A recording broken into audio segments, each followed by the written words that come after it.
എന്റെ മോന്റെ വലിയ ആഗ്രഹമാണ് എനിക്ക് എന്ത് ചെയ്യണം, സിക്സ് പാക്ക് ഉണ്ടാവണം. എന്നെ സംബന്ധിച്ച് എനിക്ക് തീരെ ആഗ്രഹം അതൊരു കാര്യം. Family pack.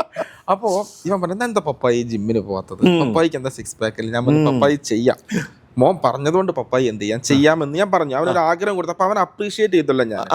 അപ്പൊ ഇന്ന് രാവിലെ അവന്റെ ചേച്ചിയുമായിട്ട് എന്നും അടിപിടിയാ. രാവിലെ റിമോട്ടും പിടിച്ചിട്ടാണ് കുട്ടി ടി വി കാണാം, മൊബൈൽ ടി വി. അപ്പൊ ഞാൻ അവന് ഇൻട്രസ്റ്റ് ഉള്ള സാധനത്തേക്ക് വിളിച്ചു, എടാ നീ ഇങ്ങോട്ട് വായോന്ന് പറഞ്ഞു. അപ്പൊ അവന് ഓടി വന്നു, എന്താ പപ്പ? അപ്പൊ നോക്കിയപ്പോ അവന് ഇൻട്രസ്റ്റ് ആണ് ഞാൻ എക്സസൈസ് ചെയ്യണത്. അപ്പൊ ഞാൻ അവന് വേണ്ടിയിട്ട് എന്ത് ചെയ്തു, എന്റെ കാലിരിക്കാൻ പറഞ്ഞു. ഞാൻ എന്ത് ചെയ്തു, നമ്മുടെ സിറ്റപ്പ് ചെയ്യല്ലോ, അത് ചെയ്തപ്പോ അവന് ഭയങ്കര ഇഷ്ടമായി. അത് കഴിഞ്ഞപ്പോ അവന് ഇവിടെ ടച്ച് ചെയ്തപ്പോ അവനൊരു ഫീൽ, ഇവിടെ എന്ത് വരാനാണെന്ന് നമുക്കറിയാലോ.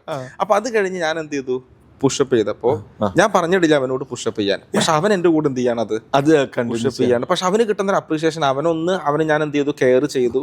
ഞാൻ പറഞ്ഞു നീ പറഞ്ഞോണ്ട് മാത്രമാണ് പപ്പ എന്ത് ചെയ്യണത്, എക്സസൈസ് ചെയ്യണമെന്ന്. അപ്പൊ ശരിക്കും അവന് ഞാനും കൂടെ എന്തായി, ഇന്ന് ഒരുമിച്ച് കുറച്ചു നേരം 10 മിനിറ്റ് ആണെങ്കിൽ പോലും ഒരുമിച്ച്. അതിനെയാണ് പിന്നെ ആൽബർട്ട് ഐൻസ്റ്റൈൻ പോലും പറഞ്ഞത്, it is known as spooky.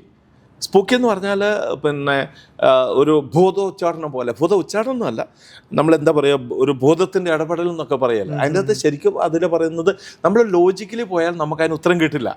അതിനെയാണ് അദ്ദേഹം സ്പൂക്കി എന്ന് ഉദ്ദേശിച്ചത്. അത് എത്ര അകലെയാണെങ്കിൽ പോലും അതിൻ്റെ ഇമ്പാക്റ്റ് ഉണ്ടാകും. ആ കുട്ടിയുടെ എനർജിയുമായിട്ട് എൻറ്റാങ്കിൾമെൻറ്റിലേക്ക് വരും.